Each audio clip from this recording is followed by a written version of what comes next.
kebiasaan.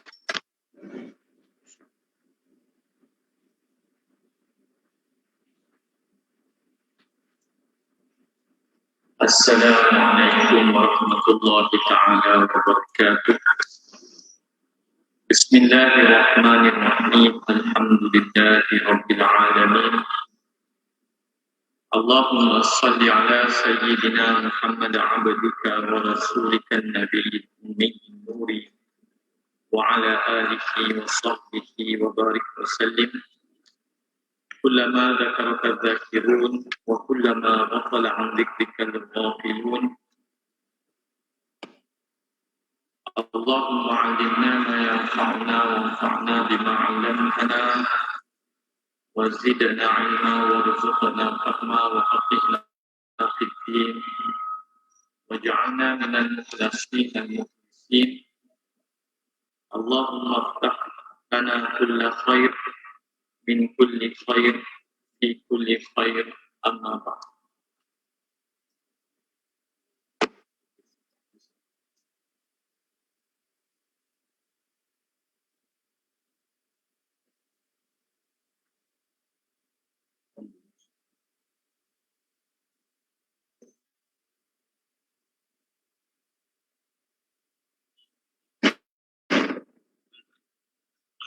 Jadi sebelum kita mulakan pengajian kita, marilah kita sama-sama membaca umum kitab dan juga surah yang pertama daripada surah Al-Kahfi dengan niat semoga Allah Subhanahu wa taala menghadiahkannya kepada Rasulullah sallallahu alaihi wasallam serta ahli keluarga dan para sahabat baginda radhiyallahu ta'ala anhum ajma'in, dan kepada seluruh ulama ahli sunnah wal jamaah, dan kepada guru-guru kita, ibu bapa kita, anak isteri kita, jiran tetangga, kaum muslimin dan muslimat, mukminin dan mukminat, al-ahya'i minhum wal amwat birahmatika ya arhamar rahimin. Dan dengan niat semoga Allah Subhanahu wa taala melindungi kita daripada segala wabak, bala, fahsya, fitan, ma zahara minha wa ma batan. Dan dengan niat semoga Allah Subhanahu wa taala menurunkan kita akidah yang benar, niat yang benar, ilmu yang benar, amal yang benar, adab yang benar, akhlak yang benar, cinta yang benar, taubat yang benar, guru yang benar, sahabat yang benar, dan jalan agama yang benar. Maka dengan niat tersebut kita membaca umum kitab Al-Fatihah. A'udzu billahi minasy syaithanir rajim. Bismillahirrahmanirrahim. Alhamdulillahi rabbil alamin. Ar-Rahmanir Rahim. Maliki yaumiddin. Iyyaka na'budu wa iyyaka nasta'in. Shiratal mustaqim. Shiratal ladzina an'amta 'alaihim ghairil maghdubi 'alaihim waladdallin.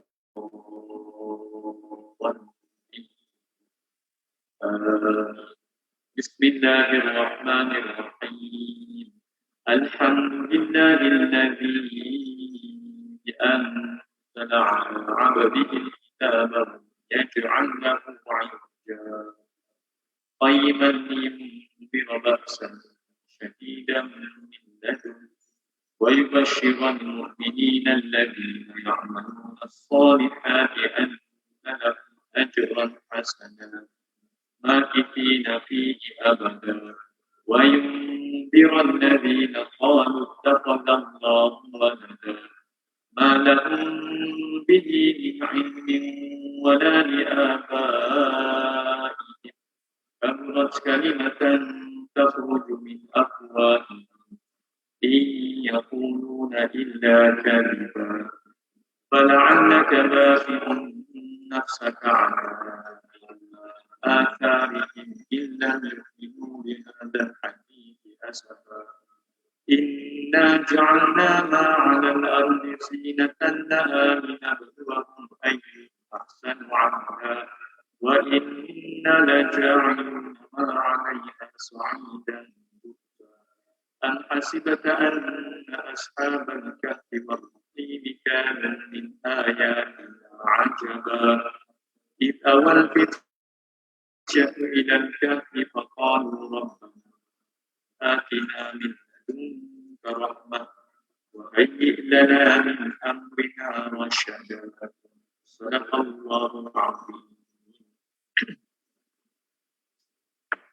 Alhamdulillah, yang saya hormati pengarah Islam Dr. Ashraf Muhammad Ramli, mantan Naib Chancellor USIM, Datuk Prof.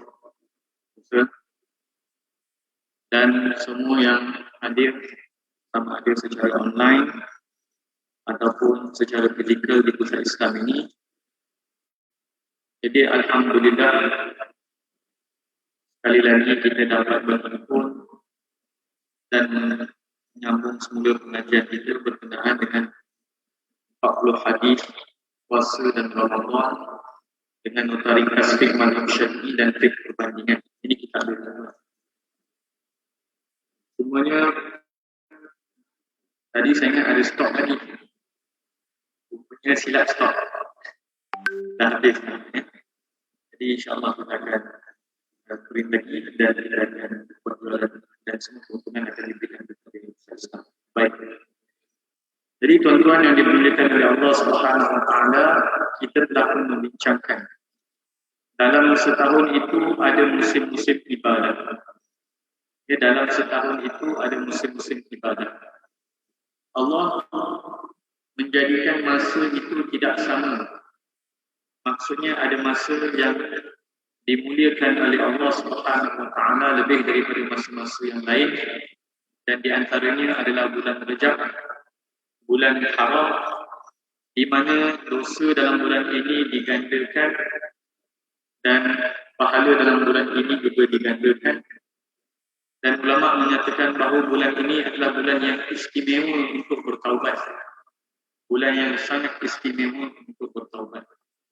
Maka kita masuklah ke dalam musim-musim ibadah ini dengan memulakan memperbanyakkan istighfar dan memperbanyakkan taubat. Dan sebelum saya sambung pada 8.2, bulan Rajab adalah kunci kepada musim-musim ibadat, maka suka saya sambung sedikit berkenaan dengan fiqh masa dan tempat, iaitu berkenaan dengan masa yang paling afdal. Maka ulama menyatakan bahawa malam yang terbaik sepanjang zaman daripada bumi ini diciptakan sehingga hari kiamat adalah malam kelahiran Rasulullah sallallahu alaihi wasallam, kerana ia adalah asal bagi segala kebaikan.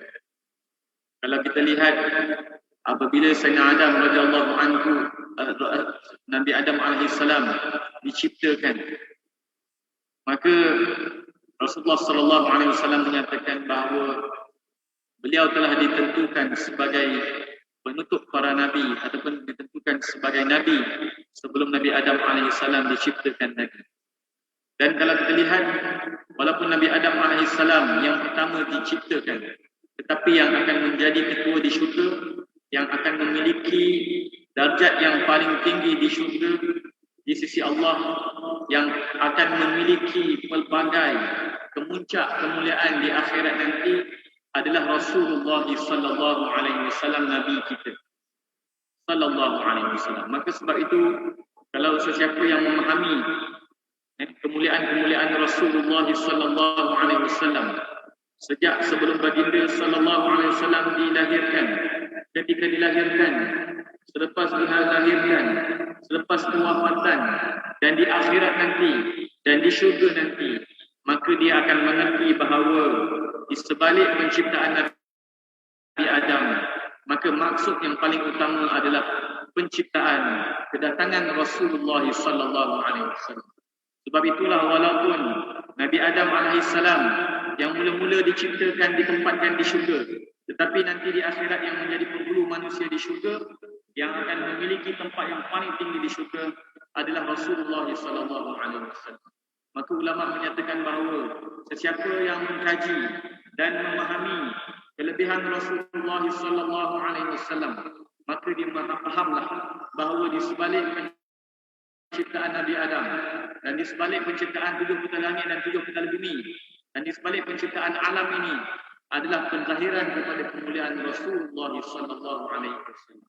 Maka kerana itulah maka ulama menyatakan bahawa malam yang terbaik sepanjang zaman, sejak diciptakan manusia ataupun sejak diciptakan 7 petala langit dan 7 petala bumi ini sehingga ke hari kiamat, maka malam yang paling sempurna, yang paling istimewa, yang paling baik adalah malam kelahiran Rasulullah sallallahu alaihi wasallam.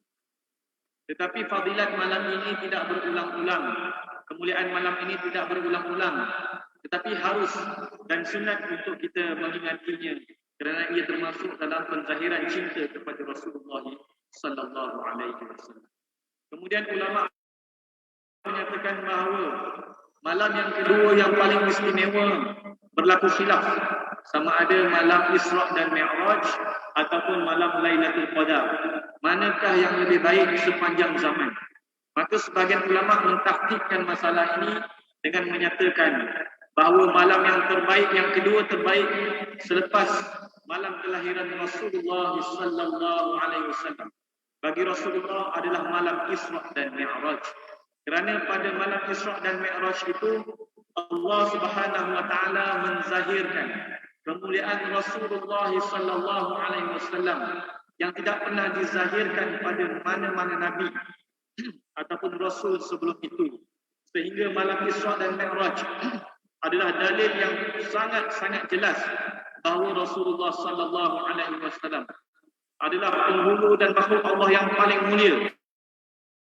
Lebih mulia daripada Arash, lebih mulia daripada Lauh, lebih mulia daripada Qalam, lebih mulia daripada syurga, lebih mulia daripada neraka, lebih mulia daripada Sayyidina Jibril alaihi salam, lebih mulia daripada seluruh para malaikat, lebih mulia daripada seluruh para nabi, bahkan beliaulah yang menjadi imam ketika 124,000 orang para rasul, para nabi bersembahyang di Baitul Maqdis, dan sebagian ulama kata tambah lagi 14,000 malaikat yang turun untuk bersembahyang di Baitul Maqdis. Maka Rasulullah sallallahu alaihi wasallam menjadi imam kepada 140,000 makhluk Allah yang soleh. 124,000 itu daripada kalangan para nabi dan 16,000 lagi daripada kalangan para malaikat. Mereka memenuhi Baitul Maqdis dan di sana Rasulullah menjadi imam, menunjukkan kepada kedudukan Rasulullah sallallahu alaihi wasallam yang mulia. Maka Syekh Nawawi Al-Bantani mengatakan bahawa malam yang kedua bagi Rasulullah sallallahu alaihi wasallam selepas malam kelahiran baginda yang mulia adalah malam Isra' dan Mi'raj. Kemudian bagi umat Rasulullah sallallahu alaihi wasallam malam yang kedua yang mulia adalah malam Lailatul Qadar. Kerana pada malam ini amalan mereka digandakan seumpama amalan 1000 bulan. Dan dengan malam ini mereka dapat melebihi fadilat panjangnya umur dan panjangnya ibadat umat-umat terdahulu yang lain. Maka kita alhamdulillah Allah Subhanahu wa taala memuliakan kita dengan masa-masa yang mulia, dengan tempat-tempat yang mulia. Maka rugilah orang yang tidak memahami fik masa dan tempat di dalam Islam sehingga mereka menyangkakan bahawa semua masa itu sama, semua tempat itu sama. Maka orang ini terhijab daripada fik masa dan tempat. Maka tuan-tuan dan puan-puan yang dimuliakan oleh Allah Subhanahu wa taala, kita berada di bulan yang penuh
kita akan masuk pada bulan Ramadan yang maklum kemuliaannya, dan kemudian kita akan masuk kepada bulan Syawal. Dan bulan Syawal ni miqat zamani haji pun telah pun bermula. Siapa yang melaksanakan haji tamattu boleh memasuki ihram. Umrahnya bermula sejak bulan Syawal lagi, maka dikira sebagai umrah haji tamattu. Miqat zamani haji telah bermula sejak bulan Syawal.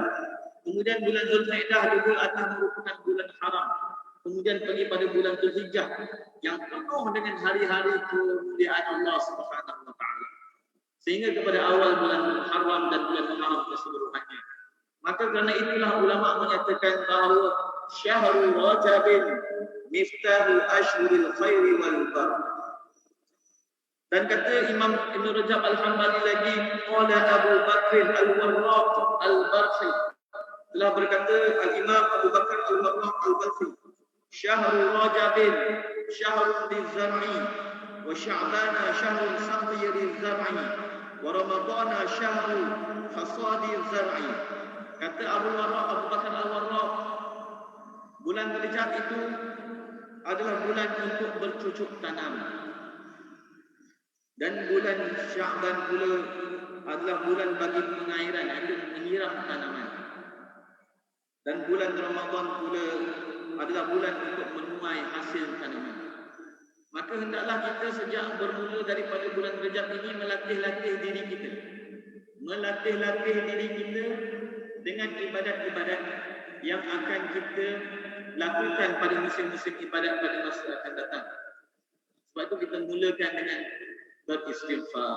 Kita mulakan dengan berpuasa sunat. Siapa yang nak ada puasa-puasa qada yang perlu dilakukan, mulakanlah pada bulan Rajab ini. Bulan Sya'ban nanti boleh memperbanyakkan lagi. Tetapi bagi puasa selepas masuk Sya'ban kita akan baca nanti syarat-syaratnya insya-Allah. Qal masalu syahri Rajab masalu riyah. Dan beliau berkata lagi, bulan Rajab ini seumpama bulan angin bertiup. Maksudnya bila angin bertiup ini tersebarnya benih-benih kebaikan telah pun bermula.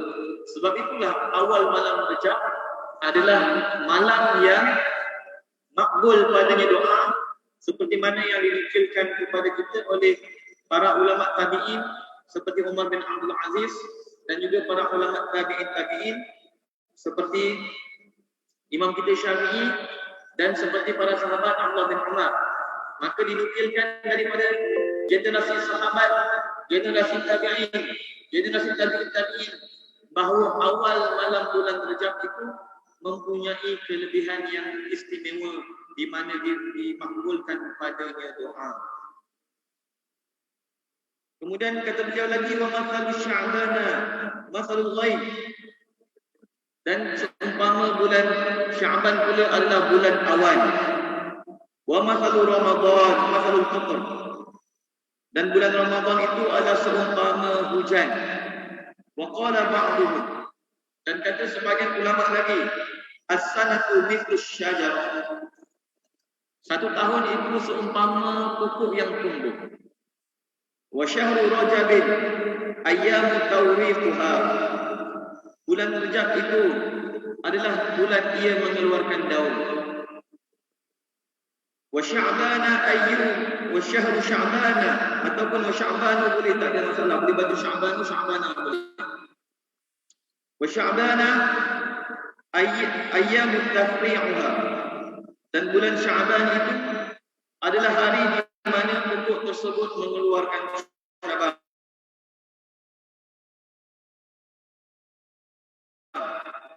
Ramadan hari-hari untuk memetik buahnya. Wal mu'minuna quttafuha. Dan orang-orang yang beriman itu adalah orang-orang yang memetik buah tersebut. Jadi banyak ulama memberi gambaran bahawa bulan Rajab ini adalah bulan yang merupakan pintu masuk ataupun bulan bercocok tanam, ataupun bulan yang pertama bagi musim-musim yang penuh dengan keampunan Allah. Dan sebagai contohnya bulan nisfu Sya'ban. Nisfu Sya'ban itu adalah malam keampunan Allah, kecuali bagi beberapa orang dalam riwayat. InsyaAllah nanti saya akan edarkan risalah bulan Sya'ban yang saya himpunkan 15 riwayat daripada 15 riwayat berkenaan dengan nisfu Sya'ban daripada 15 orang para sahabat radhiyallahu taala anhum ajma'in yang menunjukkan bahawa bulan malam nisfu Sya'ban adalah malam keampunan Allah Subhanahu wa taala bagi orang-orang yang tidak melakukan dosa-dosa besar. Maka kita hendaklah pastikan apabila kita memasuki musim ibadah, jangan sampai ada pada diri kita ini perkara-perkara yang menghalang keampunan Allah Subhanahu wa taala. Di antaranya ialah rasa permusuhan di antara sesama orang-orang Islam. Di antaranya ialah penagih arak, di antaranya ialah pelacuran, di antaranya ialah orang yang melaga-lagakan manusia. Di antaranya juga adalah orang yang berhaka kepada ibu bapa.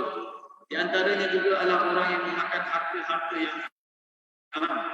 Maka ditakuti orang-orang sebegini apabila memasuki malam-malam yang penuh keberkatan dan musim-musim yang penuh keberkatan, maka ditakuti mereka terhijab, terhalang daripada keampunan Allah. Sedangkan musim keampunan, musim kebaikan telah bermula sejak bulan Rajab lagi. Jadirun biman sawwada sahibatahu bidunub an yubayyidha bitawbati fi hadzal syahr. Maka kata para ulama ataupun kata Imam Ibn Rajab Al-Hanbali, maka patutlah, adalah sangat patut siapa yang telah mengotorkan buku amalannya dengan dosa-dosa sepanjang tahun untuk memutihkannya semula pada bulan ini dengan memperbanyakkan taubat. Rasulullah sallallahu alaihi wasallam bersabda, "Tuba liman wajada fi sahifatihi istighfaran katsiran aw qalqal." Bertuahlah bagi orang yang ada dalam buku istighfarnya nanti istighfar yang banyak. Nanti apabila kita dibangkitkan oleh Allah Subhanahu wa taala di padang mahsyar, maka kita akan dibangkitkan seperti pokok yang tumbuh daripada benih Ajabul Zambi.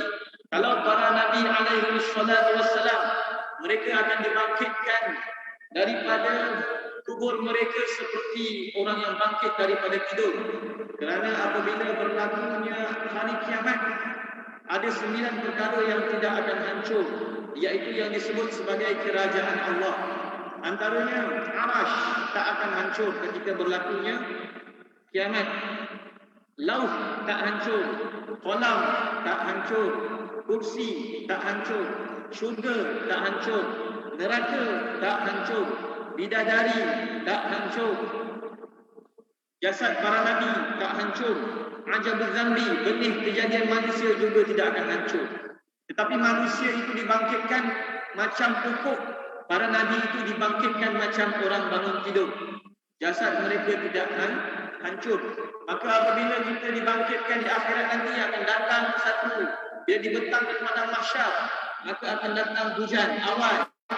Sebagai ulama kata air mani. Lalu hujan ini pun turun kepada padang mahsyar. Lalu manusia daripada Ajabul Zambi itu akan tubuh macam pokok dalam keadaan tidak berpakaian. Dan mereka akan bergerak kepada hisab dalam keadaan seumpama belalang. Ketika kiamat berlaku, manusia seumpama kekatu, terbangnya tidak ada arah. Tetapi bila dibangkitkan manusia, ka'annahum jaradun muntashir, mereka seumpama belalang yang pergi kepada satu arah. Dan ketika itu panjang kisah di tuan, tapi nak dikaitkan dengan kita punya buku amalan ini, maka buku amalan kita akan diterbangkan daripada bawah arsh, lalu diterbangkan sampai ke leher masing-masing. Ada yang menerimanya dengan tangan kanan, ada yang menerimanya dengan kiri dan daripada belakang. Ini tanda celaka, ini tanda bahagia. Dan apabila dibuka kita punya buku catatan amalan tersebut, maka siapa yang banyak amalan yang baik, maka bukunya akan bercahaya-cahaya. Yauma tabyaddu wujuh. Dan siapa yang amalannya buruk, maka bukunya akan makin bertambah gelap. Wa taswaddu wujuh. Bukunya akan bertambah gelap. Tetapi siapa yang ada dalam banyak buku amalannya, banyak istighfar, maka setiap satu istighfar tersebut akan menghapuskan dosa-dosa yang ada, akan menghapuskan dosa-dosa yang ada. Maka kata Rasulullah sallallahu alaihi wasallam, bertuahlah orang yang ada pada buku catatan amalannya nanti bila dibangkitkan nanti, istighfar yang banyak, kerana istighfar tersebut akan menghapuskan kegelapan-kegelapan maksiat. Moga-moga ketika terbukanya buku amalan kita, muka kita akan bertambah bercahaya. Maka kata sebahagian para ulama, pada mahsyar itu gelap, walaupun tanahnya putih, gelap. Kecuali bagi orang yang dikurniakan cahaya oleh Allah Subhanahu wa ta'ala. Wa biman dayya'a umrahu fil baqalah an yaghnima fihi ma baqiya min al-umur. Maka amatlah patut bagi orang yang telah berbuat maksiat sepanjang tahun, maka janganlah mereka mengabaikan untuk memperbanyakkan istighfar di dalam bulan Rajab. Jadikanlah dalam bulan Rajab ini wirid kita sebagai wirid istighfar. Maka banyaklah ulama menganjurkan bacaan istighfar dan taubat. Banyakkan sunat taubat, banyakkan istighfar pada bulan ini. Moga-moga kita nanti nak masuk bulan Syaban, bulan selawat, banyakkan selawat pula. Nanti masuk bulan Ramadan, banyakkan Al-Quran dan banyakkan tahlil la ilaha illallah, dan banyakkan, kita akan baca nanti insya-Allah yang kita panggil sebagai tasbih Ramadan. Kita akan tengok wirid-wirid yang dianjurkan oleh para ulama berdasarkan hadis Rasulullah sallallahu alaihi wasallam pada bulan Ramadan. Dan kata Allah bin Umar radhiyallahu anhuma, khamsul layalin la yuraddu fihinna ad-du'a lailatul jumu'ah. Jadi kata Abdullah bin Umar radhiyallahu anhuma, ada 5 malam yang merupakan waktu yang mustajab doa. Ada yang seminggu sekali dan yang lain-lain merupakan setahun sekali. Yang seminggu sekali itu adalah pada malam Jumaat. Pada malam ada 3 bahasa boleh baca yaumal Jumaah, Jumaah dengan Jum'ah. Ada 3 kaedah, 3 wajah untuk menyebut Jumaat. Tapi kaum Quraisy yaumul Jumu'ah, Jumu'ah itu bahasa Quraisy. Ada bahasa kabilah yang lain Jum'ah ataupun Jum'ah. Macam umur juga, umur boleh, umrun pun boleh. Jadi bahasa Arab ni ada beberapa wajah sebagian lafaznya. Jadi malam Jumaat ini adalah malam yang dimakbulkan padanya doa. Bahkan malam Jumaat ini malam yang sangat istimewa. Okay? Ada waktu mustajab padanya doa. Dan kalau kita faham, pada setiap malam di mana seruan keampunan Allah itu akan berlaku pada 1/3 yang terakhir. Kecuali pada malam-malam yang istimewa. Seperti malam nisfu Syaban, seruan itu berlaku sejak terbenamnya matahari masuk waktu maghrib sampai datangnya fajar. Maka seruan keampunan itu akan dimulai daripada mula malam sampai akhir malam. Begitu juga pada malam-malam Ramadan. Tapi malam-malam biasa ada berlaku pada 1/3 malam yang terakhir. Pada hari Jumaat pun berlaku pada 1/3 malam yang terakhir yang terutamanya. Tetapi yang istimewa juga pada siang Jumaat. Siang Jumaat ini juga ada waktu mustajab. Kalau siang-siang yang lain tak ada, kecuali sebahagian riwayat menyatakan ada waktu mustajab pada hari Rabu di antara solat Zuhur dan juga solat Asar. Itu riwayat Jabir radhiyallahu taala anhu. Menyatakan bahawa Rasulullah sallallahu alaihi wasallam berdoa hari Isnin tak diperkenankan, berdoa hari Selasa tak diperkenankan. Kemudian berdoa pada hari Rabu di antara Zuhur dengan Asar lalu diperkenankan oleh Allah Subhanahu wa taala. Maka itu ada hadis yang menyatakan mustajab pada hari Rabu. Tetapi hadis-hadis yang sahih banyak menyatakan pada hari Jumaat, siang hari Jumaat. Pada hari-hari lain malam sahaja. Pada hari Jumaat siang pun ada, malam pun ada. Waktu yang dimustajabkan doa. Cuma khilaf ulama, ada yang kata berlaku ketika imam duduk atas mimbar, ada yang berlaku kata di antara imam masuk mimbar sebelum habis solat, ada yang berlaku kata sebelum terbenamnya matahari selepas asar, dan bagai-bagai lagi. Ada puluhan kaul berkenaan dengan waktu mustajab tersebut. Tapi pada pandangan saya, wallahu taala alam, pandangan yang paling kuat adalah berlakunya selepas asar sebelum terbenamnya matahari. Dan juga pandangan yang kuat juga mengatakan bahawa ketika imam berada di atas mimbar sebelum habisnya lakukan solat Jumaat. Dan ada banyak lagi kaul-kaul yang lain. Antara waktu yang juga afdal pada hari Jumaat ni adalah selepas subuh sampai ke sebelum terbit matahari. Kalau kita tengok dalam banyak hadis, inilah waktu berlakunya kiamat. Kiamat akan berlaku pada hari Jumaat dan waktu tersebut adalah di antara terbitnya subuh sehingga terbitnya matahari. Maka makhluk-makhluk yang lain selain daripada jin dan manusia ketika masuk sahaja pagi Jumaat, maka mereka akan ketakutan. Alamak, takut hari ini hari Jumaat, takut hari ini hari kiamat. Tapi kita relax je. Kita relax je. Cari sarapan. Makhluk-makhluk yang lain semua ketakutan. Sampai terbit matahari, oh alhamdulillah tak kiamat. Alhamdulillah tak berlaku kiamat. Jadi hari Jumaat ni banyak hari yang istimewa. Hari diciptakan Nabi Adam alaihissalam. Hari diwafatkan Nabi Adam alaihissalam. Hari diturunkan ke dunia. Jadi ulama kata hari Jumaat ni hari Anbiya, hari Nabi Adam alaihissalam. Dan apabila sampai pada hari ini, Rasulullah kata banyakkan selawat. Hari yang dikaitkan dengan kiamat ini, Rasulullah kata banyakkan selawat. Kata guru saya, kerana nanti hari kiamat nanti kamu akan tahu kelebihan, kedudukan Rasulullah sallallahu alaihi wasallam. Kalau hari ini ada orang yang tak mahu memuliakan Rasulullah, nanti sampai dekat akhirat nanti dia akan terkejut. Rasulullah lah orang yang pertama dibangkitkan daripada kubur, dipakaikan pakaian daripada syurga. Orang yang pertama akan sujud di bawah arasy. Orang yang pertama akan mengatakan analaha ketika para nabi yang lain kata nafsi. Orang yang pertama akan mengetuk pintu syurga. Orang yang pertama ada macam-macam pertama yang akan diberikan kepada Rasulullah sallallahu alaihi wasallam. Maka siapa yang faham tentang kelebihan Rasulullah akan faham bahawa hari kiamat adalah hari di mana Allah menzahirkan kemuliaan Rasulullah sallallahu alaihi wasallam dan Allah menzahirkan kemuliaan umat Rasulullah sallallahu alaihi wasallam. Maka pada waktu itu maka semua manusia akan tahu, oh, Rasulullah sallallahu alaihi wasallam adalah hikmah, rahsia di sebalik penciptaan alam ini dan di sebalik penciptaan Nabi Adam alaihi salam. Kemudian kata Abdullah bin Umar, wa awwal lailatin min Rajab, dan di antara malam yang dimustajabkan padanya doa itu adalah pada awal malam bulan Rajab.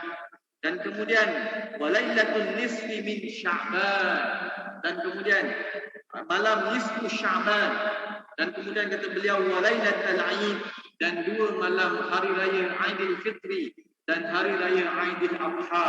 Maka malam Jumaat berlaku seminggu sekali, awal Rajab setahun sekali, nisfu Sya'ban setahun sekali, malam raya setahun sekali. Malam Ramadan keseluruhan malam adalah malam-malam yang ma'ruf mustajab padanya doa. Dan padanya hamba-hamba yang dimerdekakan daripada api neraka, maka janganlah kita tidak menyedari kelebihan bulan Rajab dan kemuliaan bulan Rajab ini. Dan daripada Imam Khatib Al-Baghdadi, beliau meriwayatkan bahawa Umar bin Abdul Aziz menulis surat kepada wakilnya Adi bin Arqah. Maka beliau berkata, alaika bi arba'in layalin fis sanah, hendaklah engkau menjaga 4 malam dalam setahun. Fa inna Allah yafrahu fihinna rahmah, sesungguhnya Allah Subhanahu wa taala Allah Subhanahu wa taala memenuhkan ataupun melimpahkan pada malam-malam tersebut kerahmatnya. Pertama kata Umar bin Abdul Aziz, awwalu lailatin min Rajab, malam pertama daripada bulan Rajab. Sebab tu ulama kata kelebihan bulan Rajab ini ada pada awalnya, kelebihan bulan Sya'ban itu pada tengahnya, dan kelebihan Ramadan itu pada akhirnya. 10 malam terakhir Ramadan adalah malam terbaik sepanjang tahun. 10 hari 10 Zulhijjah adalah 10 hari terbaik sepanjang tahun. Jadi malam terbaik sepanjang tahun 10 yang berderet, ulama kata ada di bulan Ramadan. Siang hari terbaik ada di bulan Zulhijjah. Ada sebagian lagi ulama kata hari terbaik adalah hari Arafah. Yang kedua hari Zulhijjah, hari raya Aidil Adha. Sebagian ulama berpandangan Zulhijjah itu hari yang paling baik sepanjang tahun, bukan sepanjang zaman, sepanjang tahun. Dan hari Arafah pula hari yang kedua. Jadi ada khilaf di kalangan para ulama. Walailatul nisfi min Sya'ban, dan malam separuh daripada bulan Sya'ban. Walailatul fitr, walailatul nahar. Ini kata Umar bin Abdul Aziz. Ada 4 malam dalam setahun. Kau jangan buang waktu. Kat sini mesti beribadat betul-betul. Awal bulan Rajab, nisfu Sya'ban, dan malam-malam hari raya. Malam-malam hari raya. Adapun malam Ramadan ma'ruf, telah pun diketahui. Dan imam kita Al-Imam Syafi'i menyebut dalam kitabnya yang utama, kitab beliau berkata wa balaghana annahu kana yuqal, telah sampai kepada kita bahawa dikatakan bahawa innan du'a yustajabu fi khamsi layalin, sesungguhnya doa itu diperkenankan pada 5 malam, fi lailatul jumu'ah, pada malam Jumaat. Sebab itulah malam Jumaat ini ulama menyusun wirid yang berbagai, siangnya, malamnya. Jadi siang dengan malam Jumaat ini adalah musim ibadat. Kerana apa? Kerana hari raya. Ustaz, hari Jumaat ni hari raya apa? Hari Jumaat ni namanya hari raya solat. Okey, kalau 1 Syawal namanya hari raya puasa fitrah. Kalau hari 10 Zulhijjah namanya hari raya haji. Jumaat ni namanya hari raya solat. Ulama kata kerana apa diletakkan Jumaat sebagai hari raya solat? Kerana Jumaat ini adalah lambang kita telah menyempurnakan ibadat solat selama seminggu. Maka solat yang paling afdal dalam seminggu adalah solat Jumaat. Dan solat yang pertama yang Rasulullah sallallahu alaihi wasallam lakukan bersama Sayyidina Jibril alaihi salam setelah turun daripada malam Isra dan Mi'raj adalah solat zuhur. Maka sebab itulah ulama kata solat zuhur itu dinamakan solat zuhur kerana ia adalah awwalus salatin zaharat fil Islam.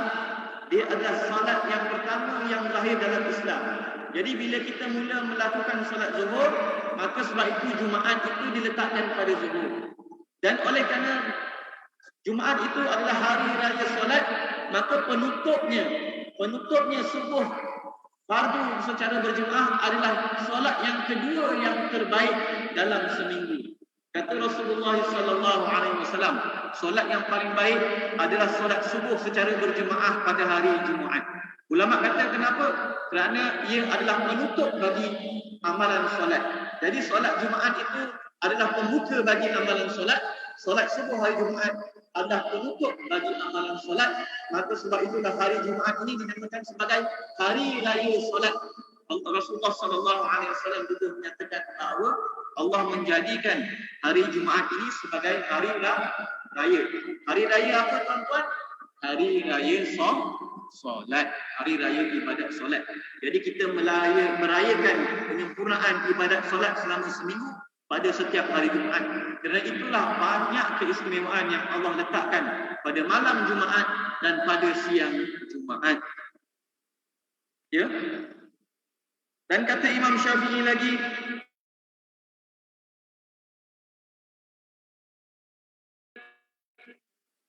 Lailatul Adha wa Lailatul Fitr, dan kemudian malam hari raya Adha, malam hari raya Aidil Fitri, malam awal malam bulan Rejab, malam nisfu Sya'ban. Jadi bulan Rejab ini macam kita katakan, walaupun tidak ada hadis yang menyatakan secara direct bahawa Rasulullah sallallahu alaihi wasallam menyatakan awal malam bulan Rejab itu bulan yang mustajab, tapi kita kata ada asar. Asar ini sebagian ulama kata asar ini merujuk kepada perbuatan para sahabat, termasuk juga pada perbuatan Rasulullah sallallahu alaihi wasallam. Tapi sebagian ulama mengatakan asar ini merujuk kepada perbuatan para sahabat, dan sebagian ulama mengatakan asar ini merujukkan kepada perbuatan para sahabat, tabi'in dan juga tabi'in. Maka apa sahaja yang ada dalam asar menunjukkan insya-Allah dia ada asar dalam Quran dan juga sunnah. Ya? Maka kita telah nukilkan bahawa daripada Abdullah bin Umar radhiyallahu anhu sahabat, daripada Umar bin Abdul Aziz tabi'in, bahkan sebagian ulama mengatakan sebaik-baik tabi'in. Ulama khilaf siapakah tabi'in yang paling baik. Sebagian ulama mengatakan Uwais Al-Qarni, sebagian ulama mengatakan Umar bin Abdul Aziz, sebagian ulama mengatakan Hasan Al-Basri. Maka ada khilaf, tetapi ada ulama kata yang lebih tepat, ada yang ulama kata lebih tepat Uwais Al-Qarni berdasarkan hadis, tapi sebagian ulama mengatakan yang lebih tepat Umar bin Abdul Aziz kerana beliau adalah mujaddid, yang disebut sebagai mujaddid pertama pada kurun yang pertama. Dan yang ketiga, ada asar daripada para tabi'in, iaitu imam kita Imam Asy-Syafi'i beliau berpangkat tabi'in. Jadi kelebihan awal malam bulan Rejab diriwayatkan dalam asar para sahabat, asar para tabi'in dan juga asar para tabi'in. Asar para tabi'in dan juga asar para tabi'in. Maka tidak ada masalah untuk orang yang nak memuliakan malam bulan Rejab. Kenapa? Kerana ada asar daripada para sahabat, tabi'in dan juga para tabi'in. Baik. Macam saya kata tadi, di antara kitab yang baik untuk kita baca untuk mengetahui fiqh masa adalah kitab Imam Ibn Rajab Al-Hambali, kitab tugasan-tugasan dan amalan-amalan yang ada dalam sepanjang tahun, dan ada lagi kitab yang lain. Maka dalam kitab Al Ma'arif fi mawasimil am min al-wadha'if, maka Imam Ibn Rajab Al-Hambali setelah beliau membincangkan tentang beberapa pandangan ulama, riwayat ulama berkenaan dengan kelebihan bulan Rajab, ya memang ada hadis-hadis yang palsu berkenaan dengan bulan Rajab, itu tidak dapat dinafikan. Tetapi ada juga hadis-hadis yang dhaif, yang sangat dhaif, itu pun kita tak dapat nafikan. Tetapi ada juga hadis dhaif yang termasuk dalam kategori makbul, yang boleh diamalkan dalam fadilat amalan. Dan juga ada hadis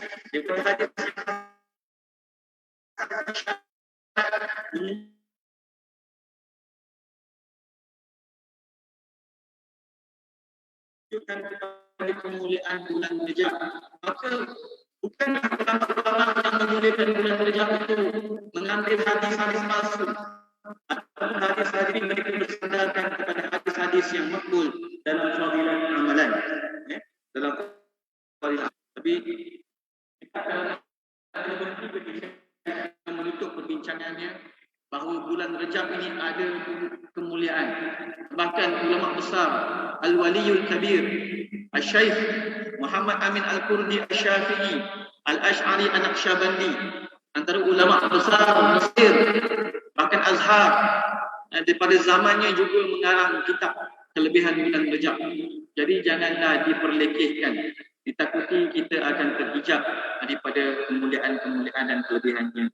Maka kata Imam Ibn Rajab Al-Hambali, wafat 765 Hijrah. Apa kata beliau? Bayyid sahifataka sauda'a fi Rajabin. Putihkanlah buku amalanmu yang hitam pada bulan Rejab. Maksudnya apa? Banyakkan taubat, banyakkan istighfar. Hatta ibu dzambi kama la dzambala. Orang yang bertaubat daripada dosa seumpama orang yang tidak berdosa. Bisalihil amalil munji minal lahabi. Dengan amalan soleh yang boleh menyelamatkan kamu dari api neraka yang marak menjulang. Ini kata beliau. Syahrun haramun utiya min ashhurin hurumi. Bulan Rejab adalah bulan yang diharamkan oleh Allah, iaitu bulan suci. 3 yang berurutan, 3 sardun, salatatu sardun, Dzulqa'dati wa Dzulhijjati wa Muharramun. Wa satu lagi fardun wa sardun. Fardun ni bulan Rejab, bulan haram. Sardun itu bulan yang 3 itulah, Dzulhijjah, Dzulqa'dah, Dzulhijjah dan juga Muharram, dan kita telah membincangkan bahawa kemuliaan bulan ini telah ditetapkan oleh Allah berdasarkan Al-Quran sejak Allah mencipta langit dan bumi. Maka kemuliaan bulan ini telah ada sebelum Rasulullah dibangkitkan lagi. Para bangsa Arab telah memuliakan bulan Rejab ini dengan semulia-mulianya. Bahkan yang paling memuliakannya adalah kabilah Mudar. Maka Rasulullah mengatakan wa Rajabun Mudar, dan Rejab bulan Mudar. Kerana di kalangan kabilah Arab yang sangat diketahui memuliakan bulan Rejab adalah kabilah Mudar. Sebab itu Rasulullah kata bulan Rejab ini bulan Mudar. Dan kenapakah para orang Arab telah memuliakannya sejak sebelum Rasulullah datang lagi? Kata para ulama, kerana ia merupakan warisan syariat Nabi Ismail dan juga syariat Nabi Ibrahim. Dan sesuai dengan firman Allah bahawa Allah telah menjadikan 12 bulan dan Allah telah menetapkan 4 bulan yang suci. Yauma khalaqas samawati wal ardh. Ketika Allah mencipta langit-langit dan bumi, dan itulah dinul agama yang lurus. Agama yang lurus. Maka sebagian pengkaji kata kemuliaan 4 bulan ini telah ada sejak syariat Nabi Ibrahim, sejak syariat Nabi Ismail. Maka sebab itulah ia telah berlaku di kalangan bangsa Arab sebelum Rasulullah sallallahu alaihi wasallam. Syahrul haramun utiya min ashhurin hurumi. Bulan yang suci penuh kemuliaan, digandakan padanya pahala, digandakan padanya dosa daripada bulan-bulan yang dihormati. Idza da'allaha da'in fihi lam yafidi. Kalaulah seseorang itu berdoa pada Allah, yakni beribadah pada Allah pada bulan ini, maka ia tidak akan rugi, tidak akan gagal. Bahkan kata Syekh Muhammad Amin Al-Qurdi, bulan ini ada nur yang Allah kurniakan, ada rahmat yang Allah kurniakan khususnya kepada orang-orang yang bertaubat. Rugilah orang yang bulan lain dia tak sibuk bertaubat dan beristighfar, tiba-tiba masuk bulan Rejab dia pun tak sibuk untuk beristighfar dan bertaubat. Bahkan dia pula menyebut-nyebut melarang orang daripada banyak beristighfar dan bertaubat. Maka orang ni orang yang rugi. Sibuk menghalang orang daripada ibadah-ibadah yang mulia, ibadah-ibadah yang sunat. Maka ibadah sunat itu memang luas. An-naflu awsa'u minal wajib. Ibadat yang sunat itu lebih luas daripada ibadat yang wajib. Ibadat-ibadat yang mempunyai had adalah kebanyakannya ibadat-ibadat yang wajib. Adapun ibadat-ibadat yang sunat kebanyakannya tak punya had. Ada ibadat sunat yang mempunyai had. Contohnya seperti solat sunat rawatib ataupun solat sunat duha. Mazhab Syafi'i kata solat sunat duha maksimum 8 rakaat. Mazhab Abu Hanifah kata maksimum 12 rakaat. Ada had. Tapi ada juga ibadat-ibadat yang tidak ada had. Macam solat sunat mutlak tak ada had. Kadar untuk kamu sebut la ilaha illallah tak ada had. Kadar untuk kamu beristighfar tak ada had. Kadar untuk kamu berselawat tak ada had. Maka siapa yang larang orang untuk memperbanyakkan amalan sunat yang tidak mempunyai had, dia itu sendiri mempunyai masalah kefahaman dalam agama. Maka kata beliau lagi, mubali amrin zaka fihi lahu amalun. Bertuahlah bagi seseorang hamba yang bertambah semakin bersih dari perkara-perkara keji dan ragu-ragu. Maka bila kita masuk bulan Rejab, banyak-banyaklah kita tengok diri kita. Adakah aku pada bulan Rejab tahun ini sama dengan Rejab tahun lepas? Buat dia lirik pun tak ada, apa pun tak ada, sembang saja. Duk kutuk-kutuk orang yang memperbanyakkan puasa, kutuk-kutuk orang yang memperbanyakkan istighfar. Kalau macam tu dah ruginya kita, kerana orang mukmin itu semakin bertambah umurnya, sepatutnya dia semakin bertambah baik. Tapi kalau dia bertambah umurnya, bertambah celaan dia terhadap manusia, bertambah sempit pemikirannya, maka ditakuti itu tanda-tanda kecelakaan. Fakaffa fihi anil fahsya'i warwaibi. Dan yang lalu dia dapat menahan dirinya pada bulan Rejab ini daripada perkara-perkara keji dan perkara-perkara yang ragu-ragu. Maka dalam bulan Rejab ini perbanyakkanlah kita daripada istighfar. InsyaAllah saya akan sebarkan juga di salah Rejab saya juga, ya. Secara memang saya beri PDF biasanya secara percuma, ya, berkenaan dengan betapa adanya asas untuk kita menyatakan bahawa bulan Rejab ini secara umum je dan secara khasnya awal malam bulan Ramadan, bulan Rejab itu mempunyai kemuliaan. Bahkan dalam hukum sunat berpuasa, dalam hukum sunat berpuasa, kebanyakan ulama, majoriti ulama mengatakan bulan Rejab itu secara keseluruhannya sunat berpuasa. Secara keseluruhannya sunat berpuasa secara khusus, bukan secara umum. Kalau dalam mazhab Syafi'i jelas, bulan yang paling afdal puasa pertama bulan Ramadan, itu jelas semua orang tahu. Itu bulan yang wajib. Kemudian bulan haram, dan bulan-bulan haram dalam mazhab Syafi'i itu terbahagi kepada 3 peringkat. Bulan yang paling afdal adalah bulan Muharram. Yang kedua bulan Rejab, dan yang ketiga bulan Dzulhijjah dan bulan Dzulqa'dah. Dan ulama mazhab Syafi'i tambah lagi bulan Sya'ban. Bahkan majoriti ulama mazhab Syafi'i, Hanafi dan Maliki mengatakan bulan Sya'ban secara keseluruhan itu juga secara khusus disunatkan untuk berpuasa. Jadi dalam mazhab Syafi'i, saya tutup dengan inilah kan, sebab tak sempat nak habiskan, kita pun dah nak masuk ni. Dalam mazhab Syafi'i, bulan ada 5 turutan. Pertama yang paling afdal bulan Ramadan. Yang kedua bulan Muharram, yang ketiga bulan Rejab, yang keempat bulan Dzulqa'dah dan juga Dzulhijjah, dan bulan yang kelima bulan Sya'ban. Cuma mazhab Hambali mengatakan tidak disunatkan puasa bulan Sya'ban. Dalam bulan Rejab, mazhab Hambali ada khilaf. Nak puasa penuh, makruh. Kecuali kalau kita puasa, tinggalkan sehari, ataupun kita puasa penuh juga pada bulan-bulan yang lain. Jadi mazhab Hambali tidak mensunatkan puasa bulan Sya'ban. Tapi jumhur ulama mazhab Syafi'i sunatkan puasa bulan Sya'ban, juga sunat puasa bulan Rejab. Secara khusus, maknanya apa? Maknanya kalau ustaz, kalau saya nak puasa hari Ahad nanti, puasa Rejab, boleh tak? Dalam mazhab Syafi'i dan jumhur ulama, boleh. Kerana bagi dalam mazhab Syafi'i, bulan Rejab itu keseluruhannya, sama ada sebahagiannya atau kesemuanya, adalah disunatkan puasa secara khusus. Jadi bulan Sya'ban nanti kita akan bahaskan puasa pada bulan Sya'ban. Saya cukup pada kadar ini dahulu. Maka yang penting tuan-tuan, bila kita nak masuk dalam musim-musim ibadat, pertama sekali masuklah dengan ilmu. Pastikan ilmu kita pada bulan Rejab tahun ini, pada bulan Sya'ban tahun ini, pada bulan Sya'ban Ramadan tahun ini lebih baik daripada ilmu kita pada tahun lepas. Kalau tahun lepas sibuk duk bid'ahkan orang, bulan Rejab, masuk bulan Rejab dia sibuk bid'ahkan orang. Masuk bulan Sya'ban dia sibuk bid'ahkan orang. Masuk bulan Ramadan sibuk bid'ahkan tasbih antara solat sunat tarawih. Nanti masuk bulan Syawal sibuk bid'ahkan orang ziarah kubur. Macam-macam. Jadi masuk tahun ini buang budaya-budaya itu. Itu budaya orang-orang yang berdada sempit, budaya orang-orang yang tidak mempunyai ilmu. Kita masuk dengan ilmu, kita masuk dengan adab. Moga-moga kalau kita tak mampu menjadi orang yang terbaik dalam di kalangan kita, jangan sampai kita menjadi sebab menghalang orang lain beramal dalam bulan-bulan atau musim-musim ibadat ini. Saya tangguhkan dengan tasbih kafarah dan suratul Asr. Subhanallah wa bihamdih, subhanakallahumma wa bihamdika, asyhadu an la ilaha illa anta, astaghfiruka wa atubu ilaik. Bismillahirrahmanirrahim. Wal 'asri innal insana lafi khusr illa alladhina amanu wa 'amilus shalihat wa tawasaw bil haqqi wa tawasaw bis sabr. Assalamualaikum warahmatullahi taala wabarakatuh.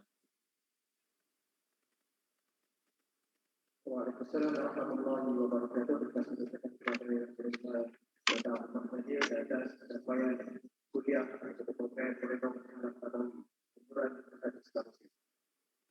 Bismillahirrahmanirrahim. Assalamualaikum warahmatullahi wabarakatuh. Terima kasih kepada Allah Subhanahu wa taala sekalian. Bulan Ramadan yang bakal tiba merupakan bulan yang cukup memberi sedikit satu makna buat kita berislam. Ia membuka seluas-luasnya peluang untuk kita beramal dan menambah sahabat. Justru istimewa bermula pada hari ini juga untuk saya maklumkan tahun sumbangan Ihya Ramadan telah pun dibuka. For our fellow foreign partners, we would like to inform from now on your donation would have been raised donation for Ihya Ramadan program. Jadi untuk memudahkan sumbangan pembuka dan Ihya Ramadan ini, Majlis yang berletak aziznya menyebut dan mempersilakan dan berbahagia para sahabat dan hamba Ustaz Muhammad Jailani Timbalan dan Chancellor Dewan Pelajaran Universiti Diri Dr. Ashraf Al-Barafi Pengarah Pusat Islam Muslim untuk tampil ke hadapan bagi menyempurnakan peresmian. Dipersilakan.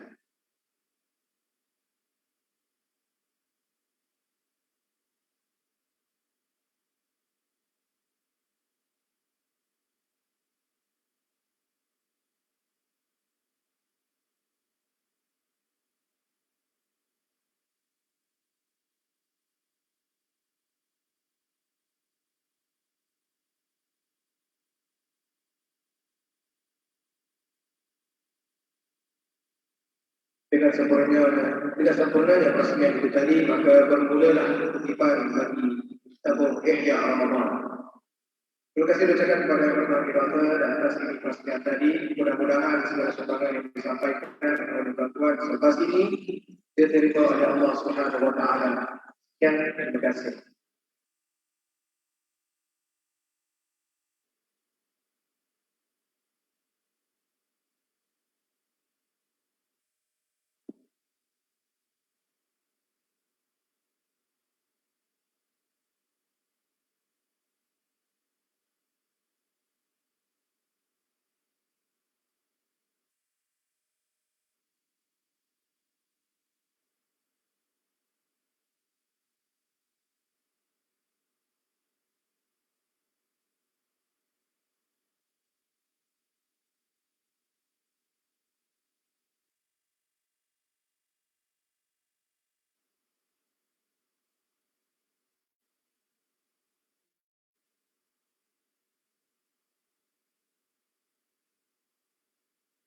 Allahu Akbar,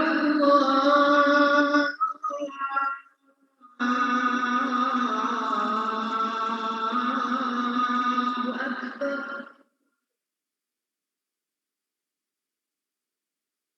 Allahu Akbar,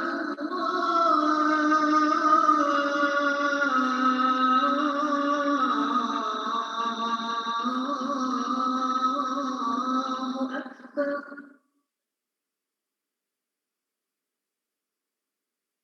Asyhadu an la ilaha illallah.